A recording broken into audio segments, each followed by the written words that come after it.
snare drum head is the Ambassador coated.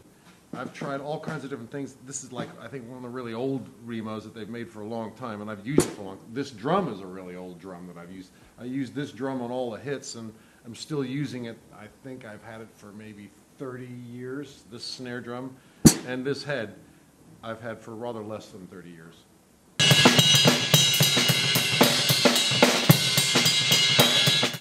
The coated Ambassador has a certain amount of ring to it, but it has a lot of muffling as well. And you know, how much is too much ring, how much is not enough ring is an individual thing. And obviously I do my own mods here as well, but it seems to start from this. I have no idea. It sounds better than the other ones that I've tried. Now on this little tom, the point here is that I like that old, dare I say the word,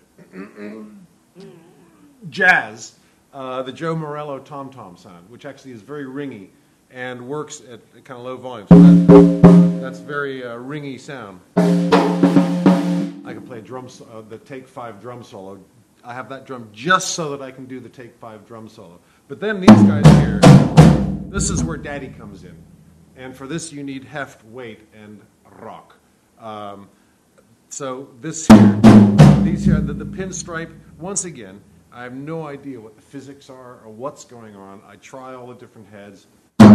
These sound better. So these guys here need to sound like the footsteps of God, which they probably don't in your microphone there, but they're just very heavy. And this here is kind of a mix between those two, but it's its own animal too. You know, most of the time when you have two tom-toms in front, they're both two halves of the same idea. I have them kind of distinct from each other, and guess what? When I do a roll down, it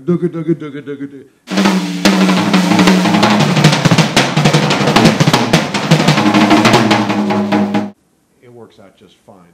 But for individual I select one tom-tom. Each one of them actually has a different identity for different things, and of course I sit there and make these calculations while I'm playing. 4 bars from now, I'm feeling like I need a slightly heavier muffled sound, so I'm going to go with tom 2. You see, that's how the drummer's mind works. You know that already. What it is, actually it's a pinstripe, okay. On the other side, I have something, most people have all kinds of different philosophies about the front head. People obsess about the front head more than they do this head here. Once again, I've just found that the pinstripe with a pad on it works just great. It creates whatever skin it is, something about the size of the drum, the fatness of the beater, something about the kick drum and its roll. You don't want it to be too ringy, but you do want it to have life, all that stuff.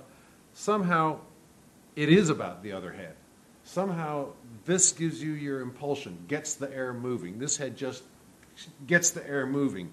The actual resonance of the drum and the sound that you get, whether it goes or you know, whether it's Bonham or Jordison, you know, two very different uses of the kick drum, is all about the front head. And on this drum here, I have like an old-fashioned flappy thing with no hole, because I like a lot of extra after effect of the drum. I like it because, you know, I've got it tight, so when I do fast stuff, it's got that definition that we all look for. But when it's, you know, you want that to have, you know, some gravitas, some space to take up, you know, you own the lower frequencies except for that bass player guy, you know, but that's all yours. And I don't just want that bit of it down there. I want it all the way up to the singer's navel.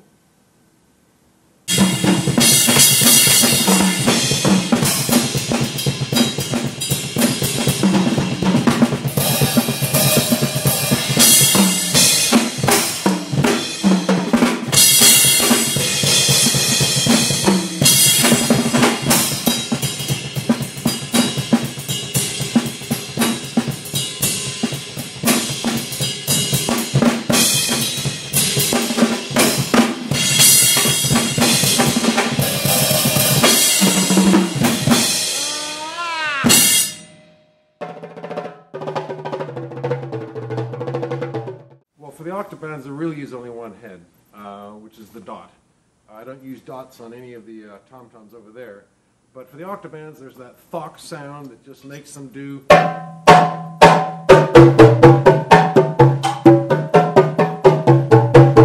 It just makes them cut more, just somehow, once again, who cares about the physics, but just putting that little dot right in the middle just rounds out the sound. So it's such a skinny drum, just doesn't just go clink, it goes think.